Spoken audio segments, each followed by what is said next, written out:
Michael from oneskyastrology, and this month we're going to take a look at the lunar cycle. We're going to start with a fair dive into the new moon. This new moon happening January 13th, 2021 in constellation Sagittarius.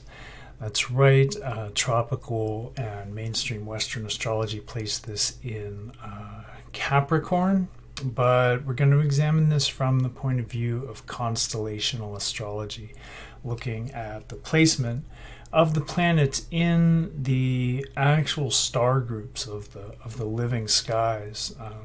And that changes things from mainstream forms of astrology. We'll take a look at that and a closer look in just a minute.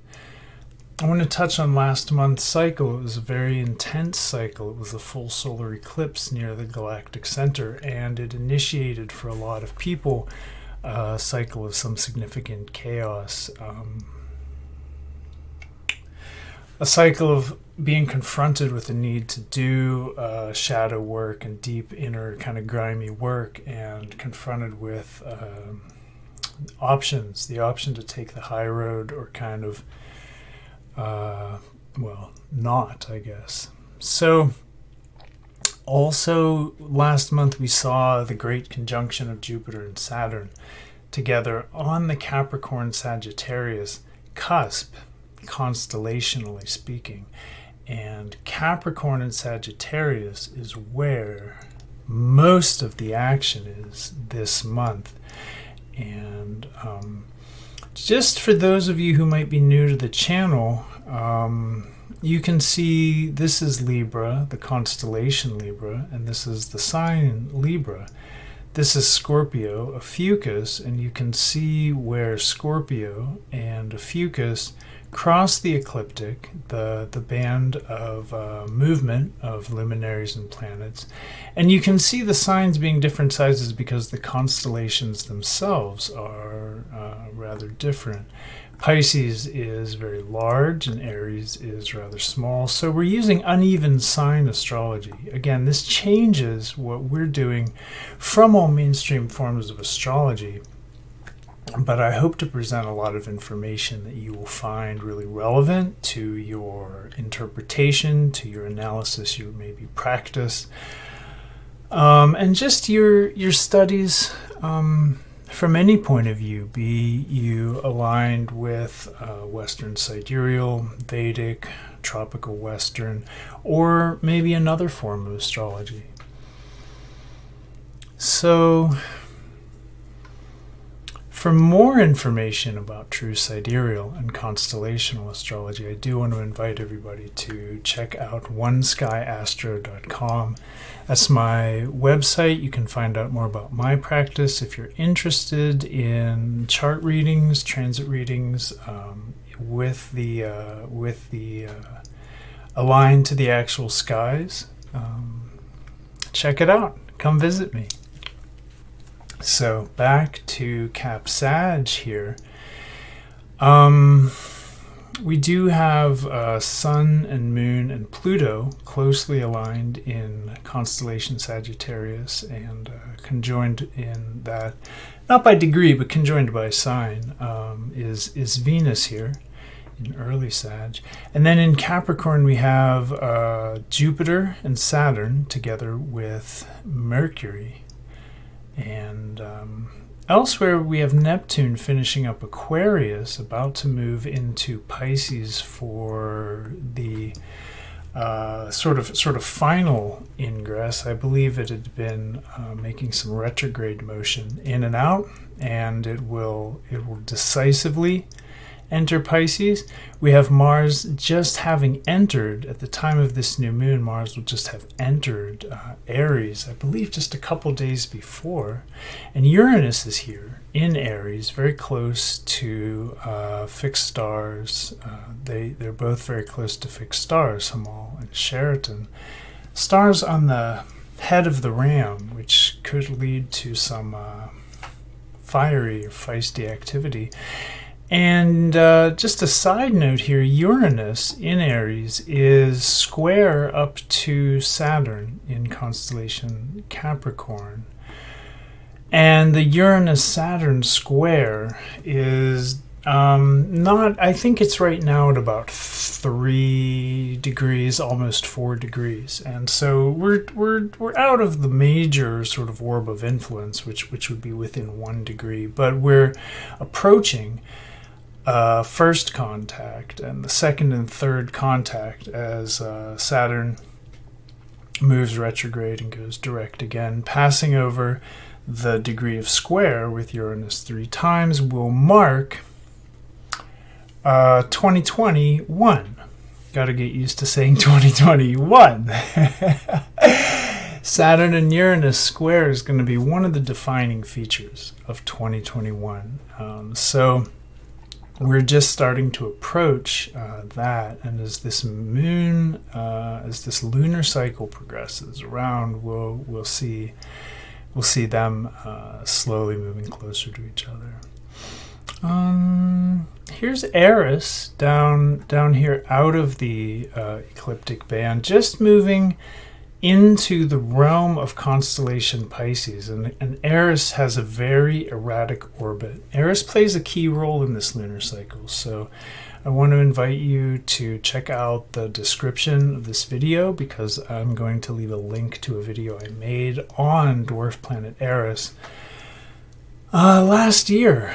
I'm going to also take a little bit of a dive into Eris, some of the astrological significance of Eris this month in this video. So just for those of you who aren't familiar, Eris had been moving up through Phoenix and Sculptor and Cetus for the last couple hundred years, and is just now entering really into a ecliptic latitude of the band that the other planets travel into a same sort of latitude to the ecliptic.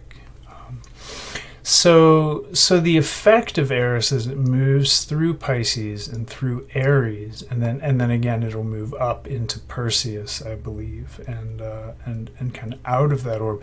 But the effect is it moves through Pisces and Aries on the ecliptic band might be very pronounced as compared to Eris moving somewhat wildly through the let's just call them the other stars, the non-ecliptic, the non-zodiacal stars.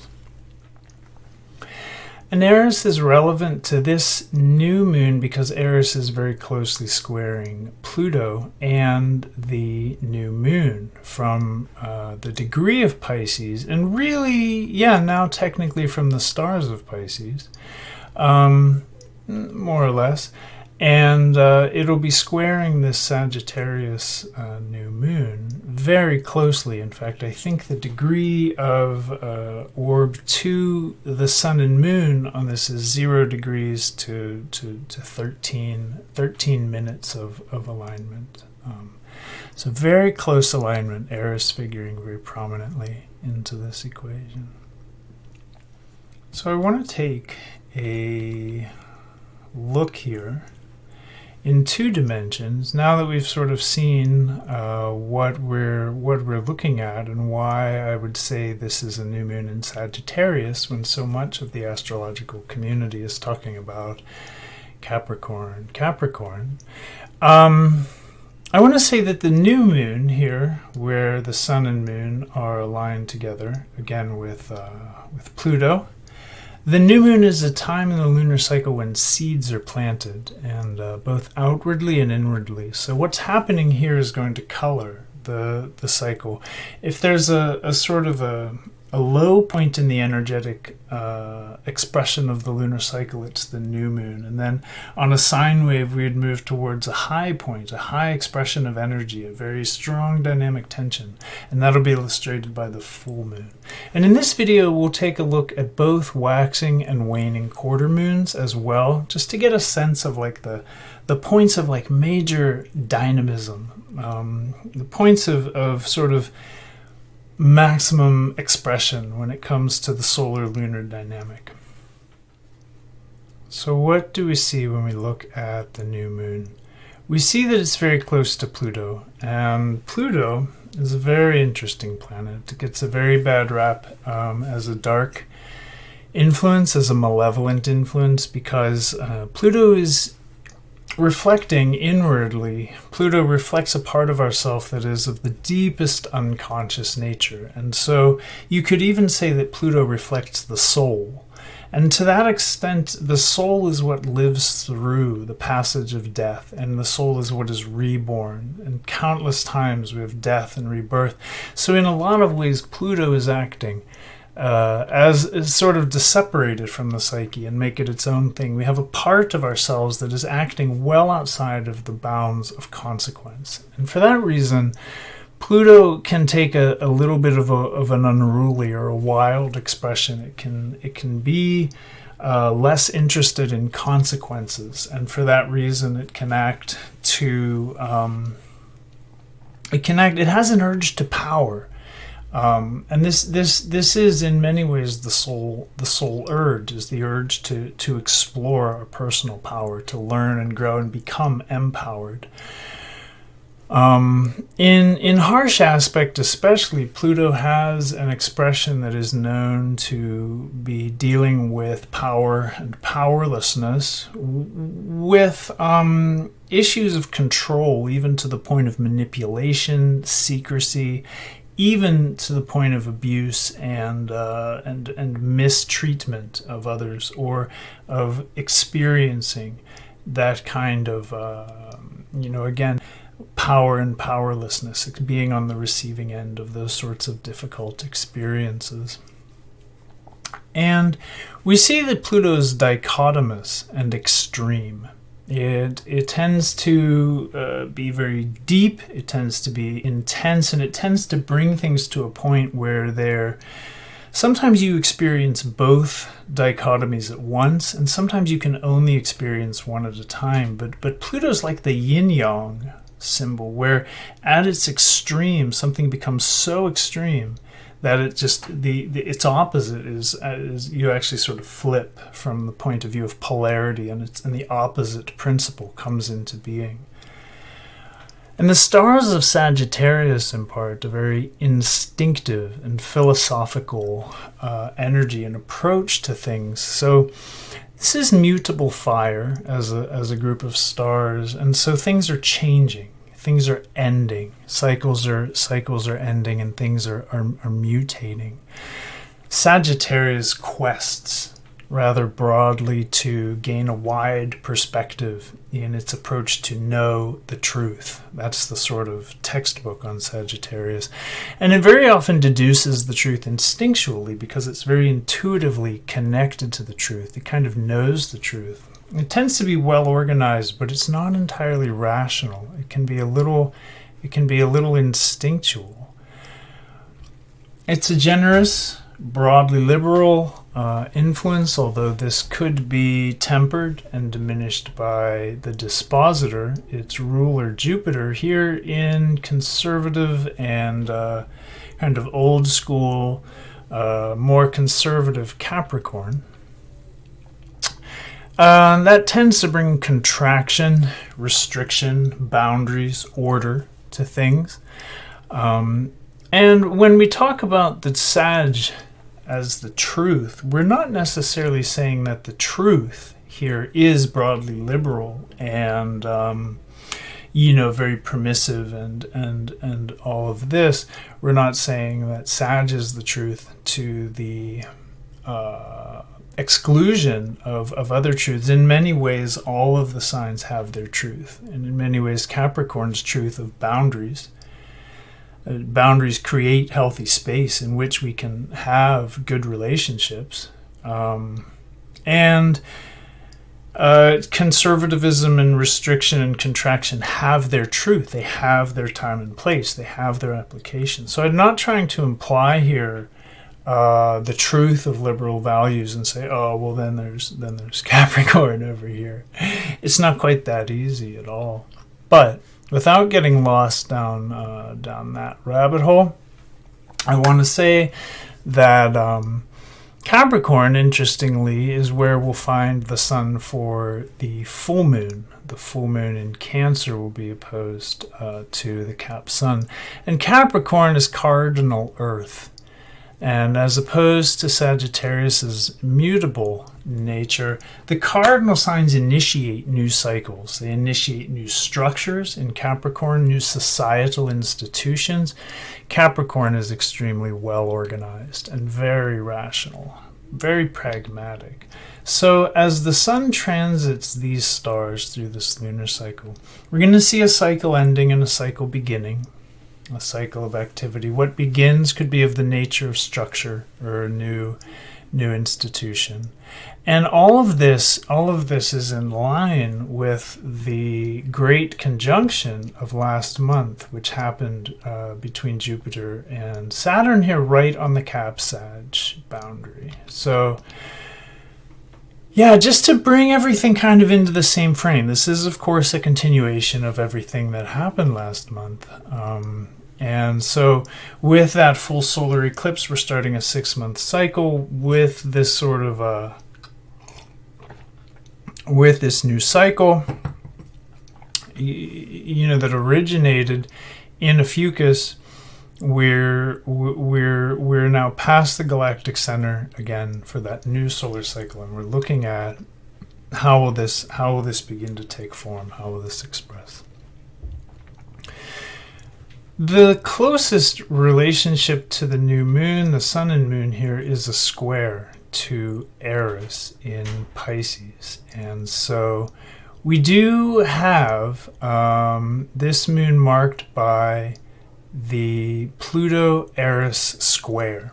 And the Pluto-Eris square is something that had been in effect since late 2019, really went exact, I think, for the first contact about January 2020. Last year, 2020, was marked by the Pluto-Eris square, as through retrograde motion they made 3 contacts. They will make a 4th and a 5th contact in August. And I want to say late, let's just say August, I think August and November, but late 2021. And we'll look at that closer as the time approaches.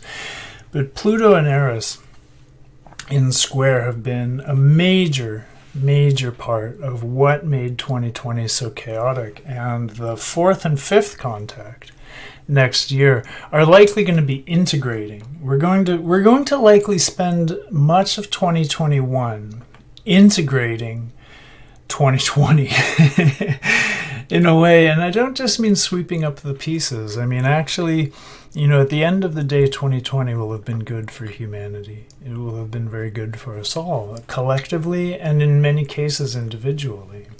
It's very hard to see this now because we're just coming out of this, you know, just beginning to emerge into a picture that has any shred of hope or optimism to it. But yeah, I don't want to wax philosophical and get off track. I want to stay on script this month because there's a lot of material to cover. So the closest relationship to the new moon is this Eris square. We have Eris and Pluto square to 1 degree 8 minutes. We have Eris and the sun moon square to 0 degrees 13 minutes. Now, I did make that video last year, Dwarf Planet Eris in Mythology and Astrology. It's an Eris overview, and I look at 4 case studies of prominent placement in the charts of famous people of Eris, and into the historical understanding of Eris. And this month, I want to take a little dive. I do want to go down a little Eris rabbit hole into the historical patterns of Eris and Pluto's hard aspects. So Eris is chaos, discord, strife, war, lawlessness. In fact, its moon is named dysnomia, which is Latin, I believe, for lawlessness. Eris also brings work ethic. It brings a diligence, and it brings an ability to think outside the box. It brings a very syncopated beat with it, and if there are existing systems in place, existing rhythms, existing cycles, Eris will kind of drum off beat and kind of start both finish end the rhythm, the cycle that's happening, and kind of start a new one with this force of discord, of chaos. With Eris comes the need to recognize the hidden and the unacknowledged, especially in our psyche, in the realm of the shadow, and where we are uncomfortable. Eris tends to bring up a lot of this, so we are exposed to it, so we can get comfortable with it. And this is for the purpose of our personal growth. In the video I made, one of the case studies I looked at was George Washington. And George Washington, the American Revolutionary General and first president of the United States, had Eris. He had Eris very closely conjoined his Mars. It was angular in the early 7th house in constellation Libra, and I've wondered about this for a long time, because Mars is really not strong in the 7th house or in Libra. And Washington, obviously, Mars is where we see martial expression, where we see military sort of mindedness. A lot of this is Martian, and so I wondered, how is Washington this amazing general? How did he defeat British forces with this Mars? This kind of weakened Mars from a certain point of view, and he has Eris closely conjoined to it, and I want to introduce the idea that Eris brings a sort of indirect kind of approach, and I think this is illustrated by Washington's Mars placement, because Washington was famous militarily for something called the Fabian strategy. Now, for those of you that aren't history or war or military buffs or students or what have you, the Fabian strategy is a very indirect way of going about warfare. It ordinarily, in the field of engagement, you have two sides, and they're like, we'll meet here in this field, and we'll pummel each other until only one of us is left standing, and they will put their flag in the ground, and that's how we do this. And the Fabian strategy is kind of like, throws that away. It straight up battles are actually avoided in this strategy. Frontal assaults are not the action. And it ends up being a little bit of a war of attrition, of just kind of, it's kind of like skirmishes, just chaotic, almost like random, like little side battles, and the side in a warfare situation, the side who's being attacked by use of the Fabian strategy doesn't know when the next kind of bandit raid is coming, when the next kind of guerrilla raid. It could be anywhere, because these are small. They're not patterned. They're not really the whole point of it is just that it's like there's a psychological warfare aspect to it, where the soldiers are just they're like kind of like, oh my God, they could be anywhere. They just could be coming out of nowhere. This isn't a sensible approach at all to warfare, and unless you feel that time is on your side, and unless you feel that you can just harass your enemy through skirmishes and disrupt supply and affect morale in this way, and just wear them down, slowly wear them down, psychologically wear them down. Where the British were like rank and file. They were like, let's get into a row and all march to the field of engagement, and we will shoot at them before they shoot all of us down. And Washington was like, it's almost like bordering on guerrilla tactics, with just just kind of coming out of the shadows, like you didn't expect that approach, this Fabian strategy. And Washington is actually, if you study warfare and the history of warfare and you learn about Fabian strategies, and George Washington's name gets put like right up there because he's like one of the big names in this. And he won the independence of the United States of America by use of this strategy. So without saying a lot more about that, I just want to indicate that Eris has been with Mars, and I've been reminded of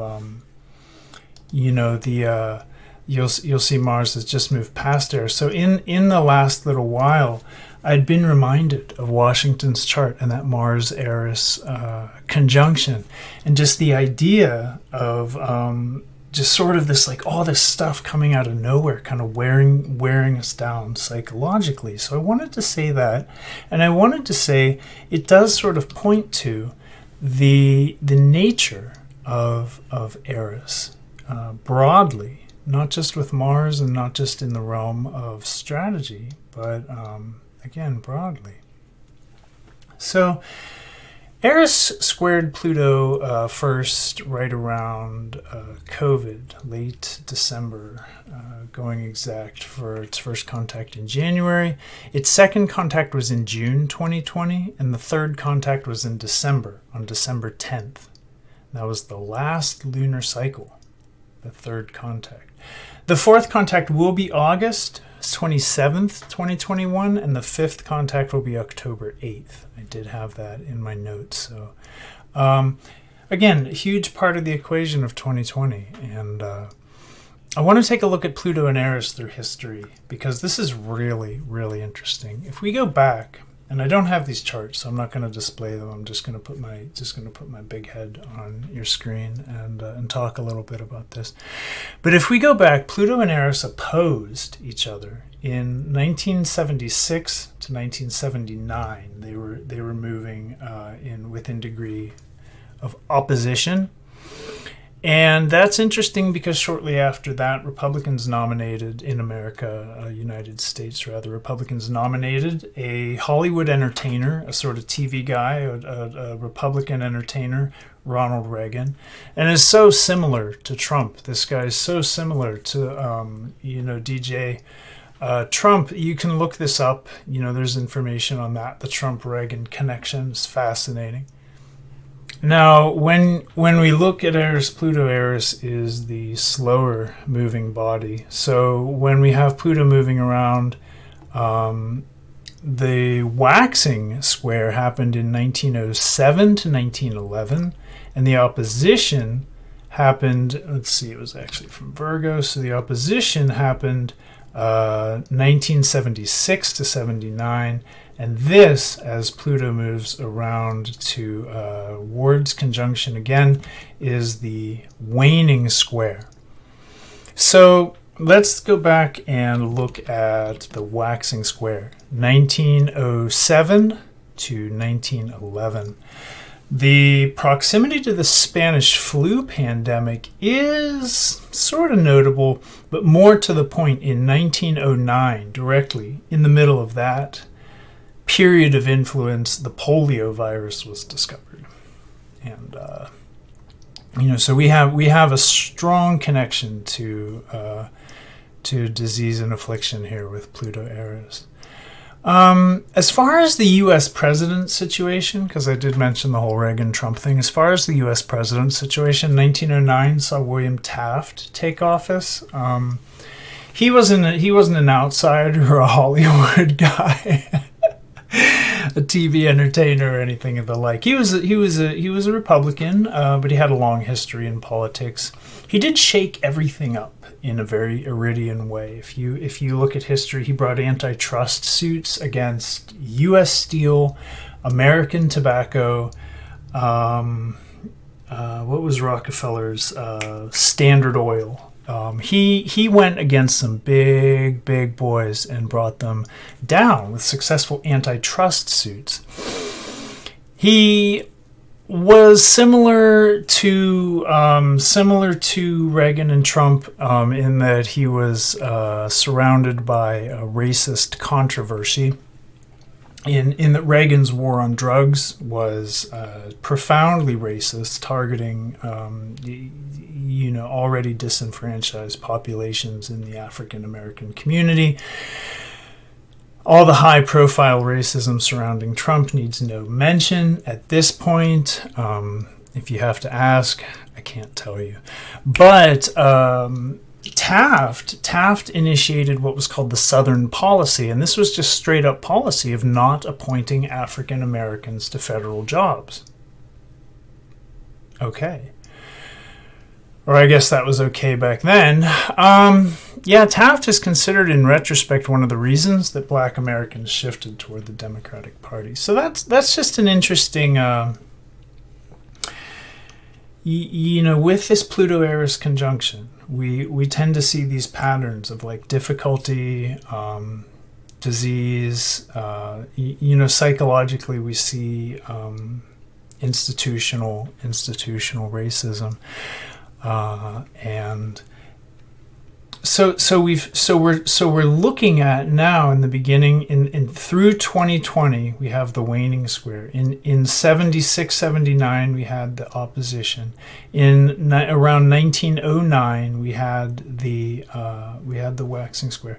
And then if we look at the last time Pluto and Eris were conjoined, 1756. Pluto and Eris conjoined. It was like a one touch, one contact. There wasn't a long period of retrograde motion in several contexts. And in 1756, it's not technically the First World War, but it was one of the first global conflicts that marks the history books. It was called the 7 Years' War, and it was a war between. And this took form in the United States as a precursor to the Revolutionary War. In the United States, we learn about this as French and Indian War. But worldwide, it was a 7 years war between British colonial interests and French colonial interests. And it was absolutely, if you study this thing, there were conflicts. I mean, on almost every continent that were part of this. It was all out. Let's just call it chaos. Not to overuse the word, but it was a global conflict. It was a struggle for global primacy between the British Empire and the French Empire, and all of their colonialist territories, their colonial territories, and their occupied lands. It had a major impact on the Spanish Empire too. So there was a lot of stamp here with Pluto and Eris, a lot of the stamp, the brand, the firebrand of war. And in the United States, it initiated a chain of events which in many ways led to the American Revolutionary War 20 years later. But at that time, in 1756, the U.S. territory was known as British America, and the French and Indian War was important to the movement toward an independent United States and the establishment of a democratic republic. And that's the first democratic republic since ancient Greece, actually. I find America to be significant, the United States of America to be significant on so many levels. A lot of people that live here in the United States with me are like, the government, Trump, but like, so many people miss that this is this. I mean, we haven't had actual democracy in history very, very often. It's very much a challenge to the power structure and the urge of power to consolidate itself, to have democratic government, to have mob rule, to have a republic that's voted upon by citizens. And even in ancient Greece, women didn't have a vote. Slavery was just common practice. We Americans, because I am a U.S. citizen, we've come a long way, and historically, I'm not trying to absolve the United States of all of our foreign meddlings, or horrible decisions, or poor actions over 250 years of our history, but what I am trying to say is that symbolically, this is very significant. So, you know, out of the shadows of all this Pluto-Eris activity, did arise, you know, was inspired the light to, you know, back to Washington and his prominent Eris placement. So Eris has this quality of, like, it'll create chaos, but it is seemingly there are silver linings around these clouds, and it will cause inwardly in the inner dimensions of the psyche. Eris can cause us to experience chaotic surges where we'll be called to recognize our shadow, our demons, our dark side, our nasty bits. But this is so we can grow psychologically into more whole, into more complete people, into more integrated beings. And I also want to say back to that date where we're looking at Eris and Pluto conjoined, 1756. In 1757, the Catholic Church removed heliocentric writings from its list of banned or heretical books. Very nice of them. The works of Galileo, only the works of Galileo, became legal to read for Catholics, and other heliocentric works like Copernicus remained banned until 1758, just 1 year later, 2 years after the conjunction, when heliocentrism was uncensored. They, you know, let that cat out of the bag and let Catholics learn some truth. Fantastic display, you know, go Pope.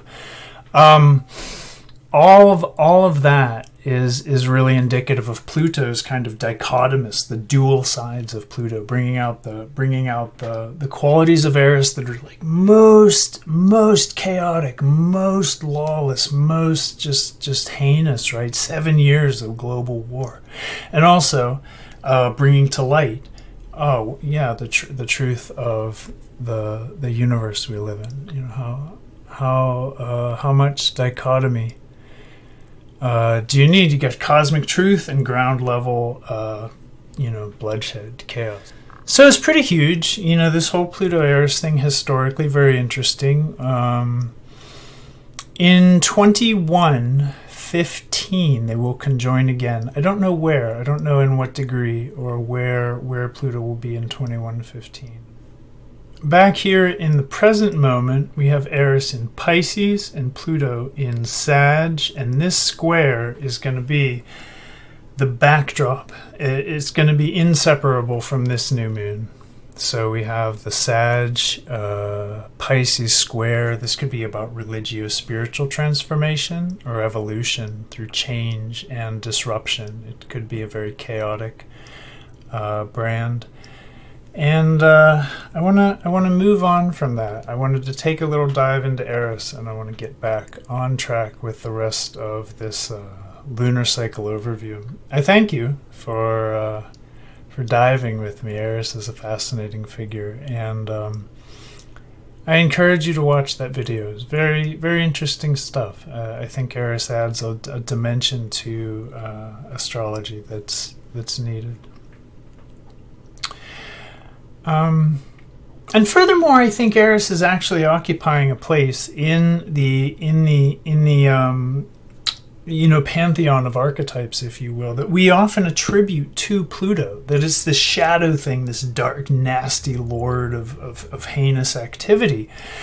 Pluto's the soul. Pluto is very dispassionate and rather difficult to deal with, but Pluto has an absolute a beautiful side through metamorphosis, transformation, and evolutionary purpose that is shared by Eris. They have different methodologies, but they have a lot in common, and I think I think it behooves us to pay attention to Eris. So again, with the dispositor Jupiter here in Cap, we see it with Mercury and Saturn. And, we might be thinking or communicating at this time during this cycle, and especially around 13th January, about the ideas, the structures in our lives, or maybe about expansion from or within our existing limitations. We might be finding a realistic Capricorn balance between optimism and pessimism. Optimism being Jupiter's territory, pessimism being Saturn's territory. So we may be exploring a kind of realism, a kind of pragmatic realism. It's very Capricornian. And with Mercury there, our thoughts might just feel grounded, leveled, and aligned. Jupiter can bring us a sort of uplift, though, so that we don't get too heavy or too serious or lean into too much gravity. Another thing I notice is that all of this activity with Mercury, Saturn, and Jupiter is in very nice sextile to Chiron and Pisces. So we have the potential to be bringing in a dimension of psychological progress, spiritual healing, reconciliation, and kind of dovetailing that into this theme that Pluto brings of change and transformation. I did mention the Uranus and Saturn squares marking 2021, but right now Saturn is actually very closely squared to Mars, and these changes could be quite uncomfortable. That Saturn in Cap in its own stars will bring, when squared with Mars in Aries. Both of them are very empowered. The square tends to bring about a dynamic tension that can express as obstacles, frictions. The growth that happens here can be profound. It can be wonderful, tremendous, but it usually happens through a process of navigating obstacles, maybe difficult territory. So at the same time, we could be quite driven, Mars, and motivated Mars to accomplish this navigating of difficult Saturn Cap territory. But just look out. I think in these ways, this cycle is definitely a continuation of the cycle that initiated last month with the last new moon and the solar eclipse. And I want to remind everybody that solar eclipse took place in Pluto's stars. So all of the transformation, the change, that which was stirred up last lunar cycle, we're not out of the woods with Pluto and the energy of metamorphosis, change. The energy of things.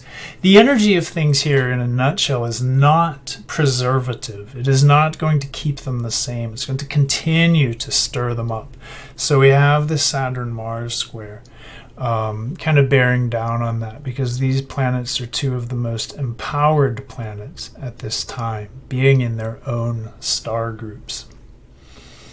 I think if I could summarize this new moon as a seed, a time when we can plant seeds for the lunar cycle, I would advise people to set the intentions to let go, to allow change, to invite assistance from any higher forces that we're aligned with.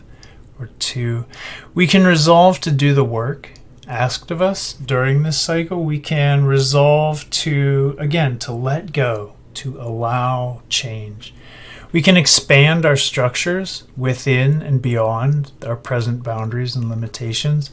And at the same time, we can get more realistic and more pragmatic about our hopes, our dreams. Where is our optimism? And how are we... Here's Jupiter, our optimism, and how are we grounding it, Saturn and Cap? How are we manifesting it in the real world, Capricorn?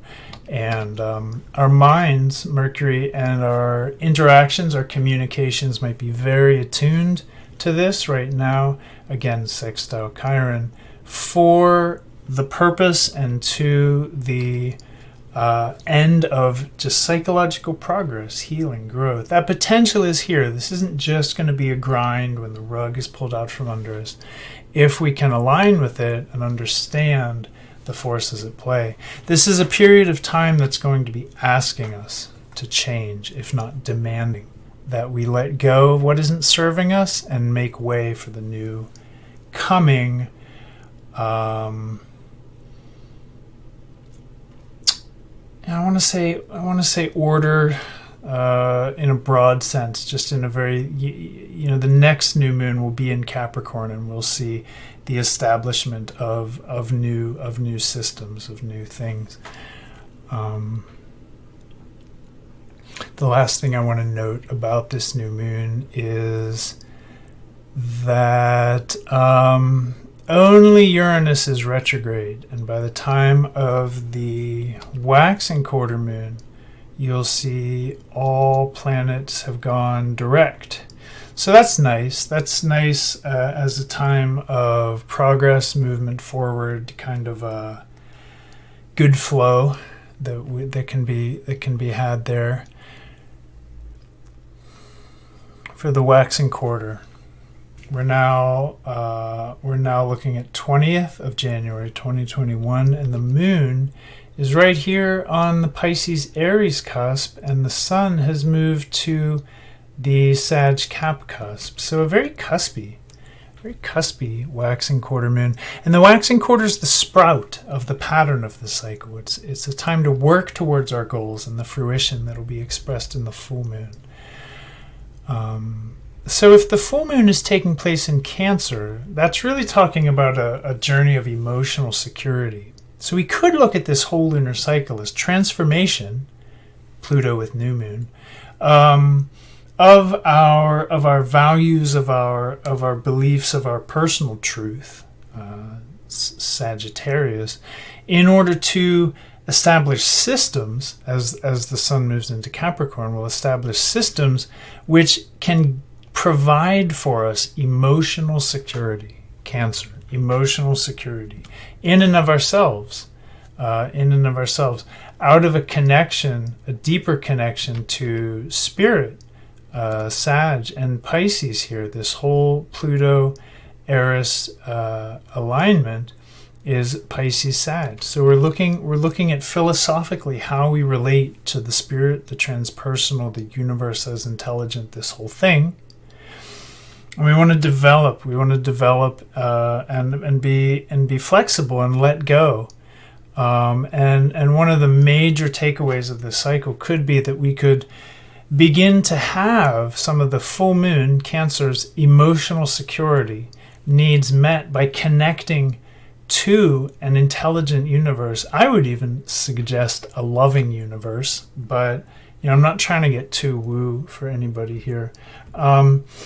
I would say that we can meet a lot of our emotional security needs ourselves through our connection to the universe, instead of looking outside of ourselves for, I love pizza, I love chocolate, I love her, I love him, I got to feel, because all those things are very transitory, while the universe probably a safer bet. So, looking at the waxing quarter moon as a transitional period, as a sort of sprout, the emergence of this pattern, we do see a moon on Pisces Aries cusp marking the beginning of a new cycle. This is the closure of the story of the zodiac, as Pisces is concordant with the 12th house, and the beginning of a new story of personal development. So again, all indicators of a new cycle here, new cycles beginning throughout this and the last lunar cycle, profound new beginnings here. The moon is with an exact Mars-Uranus conjunction. I want to highlight this. And the moon is conjoined by degree, but Mars and Uranus are both at 5 degrees 13 minutes of constellation Aries, and that is quite significant, given that they're in orb of influence of fixed star Hamal, Alpha Aries. It's could be interesting, could be powerful, and when you get Mars and Uranus together, this combination is really known for being bold, adventurous, innovative, creative, lucky. I mean, this is good stuff, very good stuff. It comes with a need for excitement that's usually way off the bell curve. So at this time, we might really be feeling a need to get out, explore, do something, go bungee jumping. Do it safely. Hopefully, this will lead to breakthroughs. And if we're looking at the conjunctions that the moon is making, we're also with Eris here. So we're still in this theme of like, chaotic territory where things are being stirred up and challenged and shaken, and just kind of, this wild card of Eris is playing her role.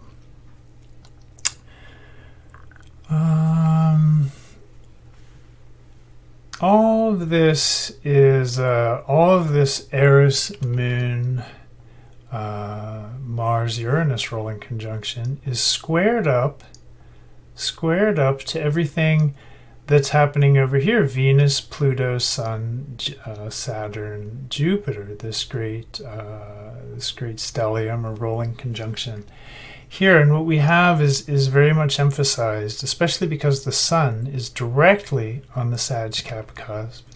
What we have is emphasized the degree of the degree in which the Great Conjunction took place, surrounded by the forces of the Great Conjunction.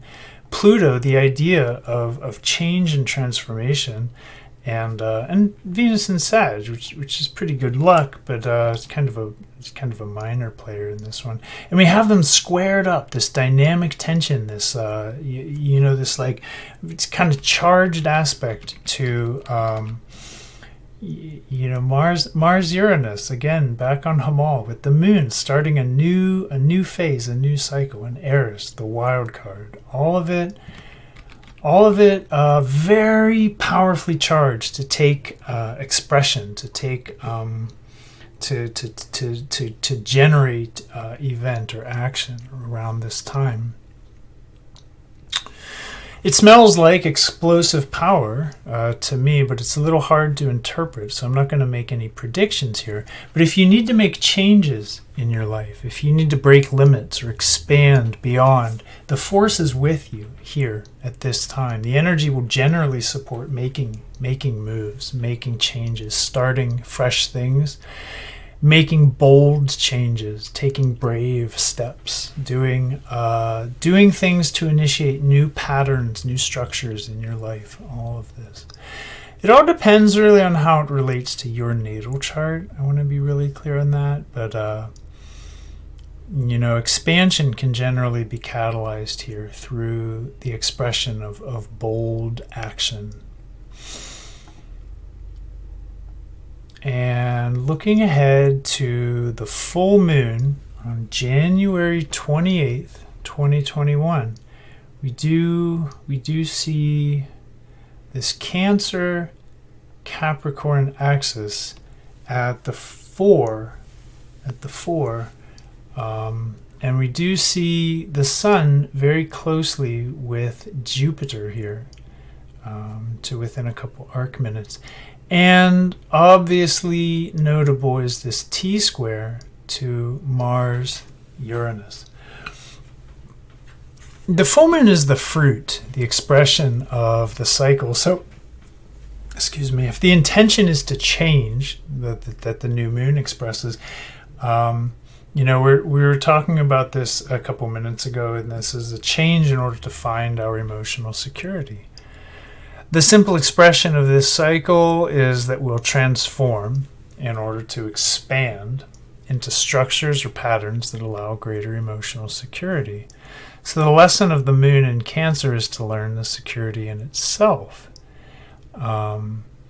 When Pluto and the Capricorn axis get involved in Cancer's process, the moon in Cancer, which is to find emotional security, we often find that we have to give up external sources of security. We can have them challenged, even stripped away from us.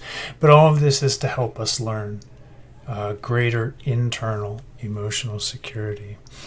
And the moon is sextiled, trined. The sun-moon axis is trine sextiled by Chiron in Pisces. So we do have the energies of healing here with us.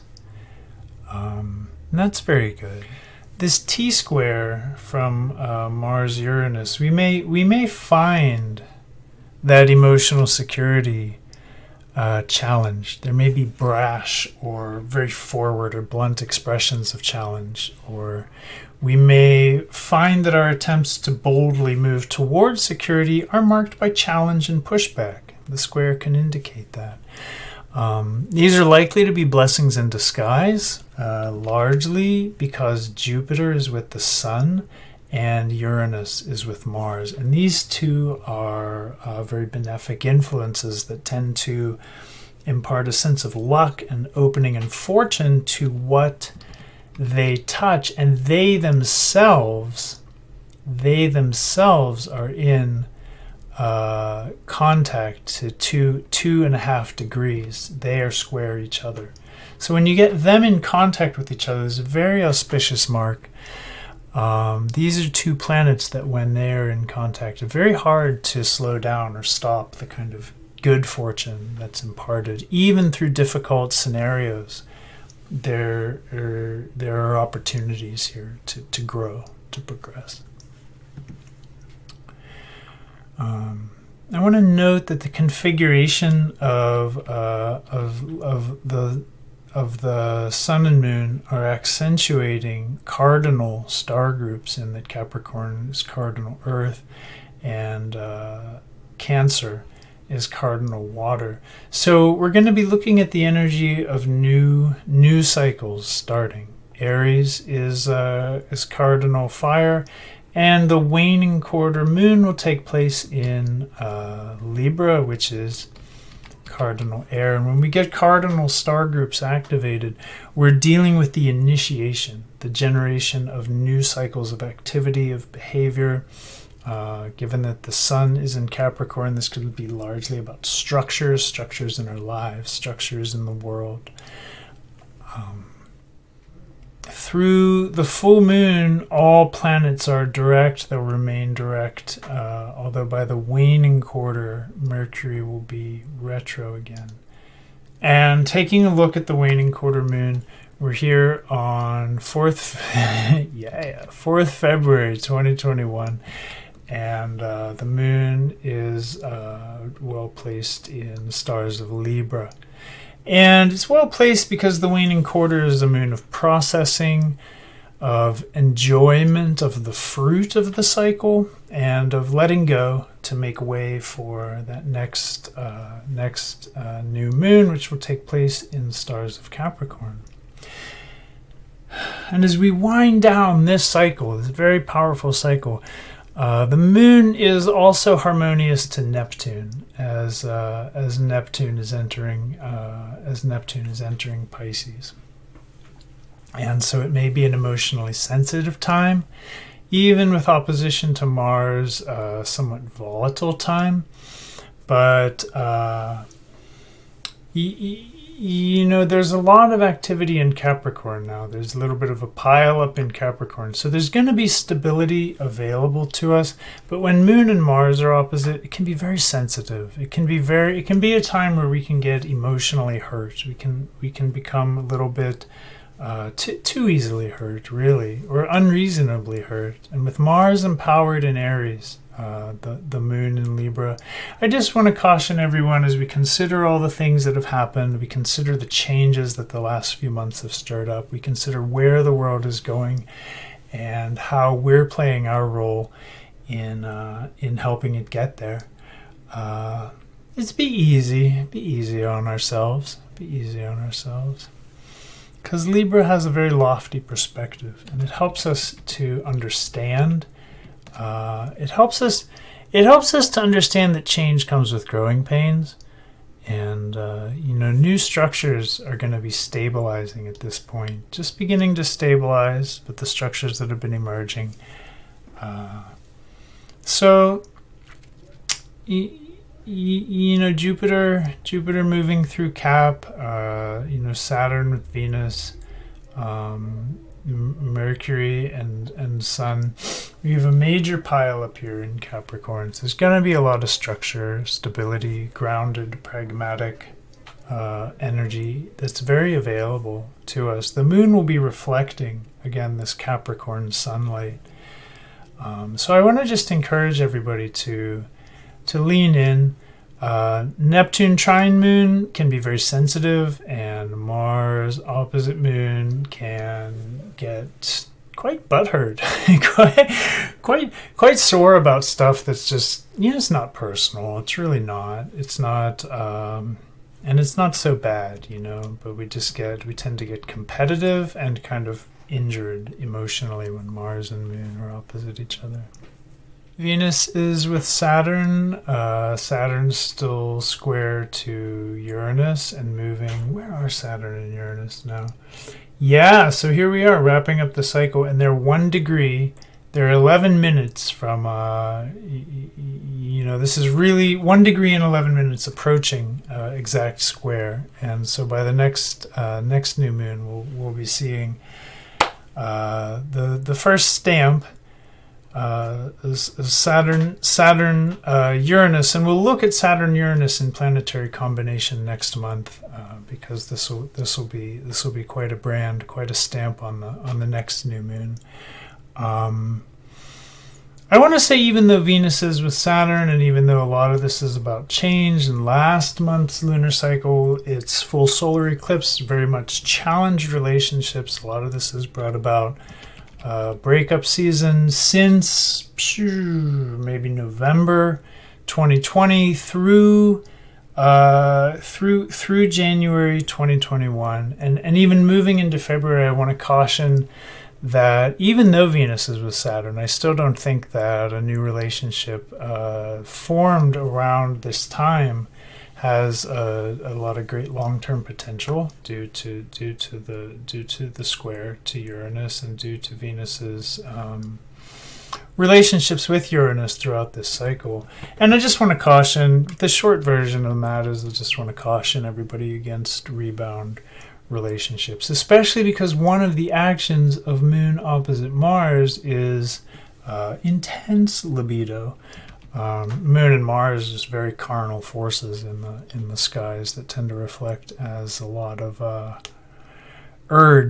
carnal urge. So keeping the best use of our energies and our appreciations here, especially given the nature of this cycle and the emotional security needs of this cycle, is really to find that emotional security in ourselves and not just jump out on a rebound kind of relationship just because someone's like, hey baby, and we've all been cooped up in COVID for 2020. But just continue to cultivate, if you can, relationship with ourselves. Continue to cultivate appreciation for ourselves and to develop our ability to meet our own inner emotional security needs.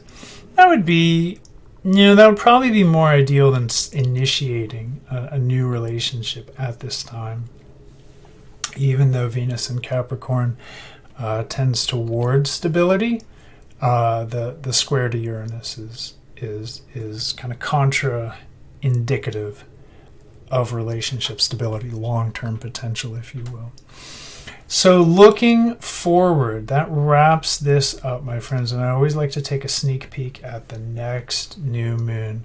We do have Mercury retrograde, so we're out of this kind of like all planets direct phase. Got a heavy Capricorn pile up, and the next month is when we'll see Sun and Moon together in stars of Capricorn. We have 6 planets in Cap, and so new patterns are going to be stabilizing. They're going to continue to be stabilizing. New realities will be setting in, and the changes that have happened during last month's eclipse cycle and this month's cycle, defined by Pluto and transformation, intensity, depth, are going to start to ground. They're going to start to settle. We're going to start to see practical slow down into kind of comfort with a new way of doing things. anything that was stirred up. And that's just, I mean, I'm speaking in like broad terms because this is so systemic. It could stir up all manner of things.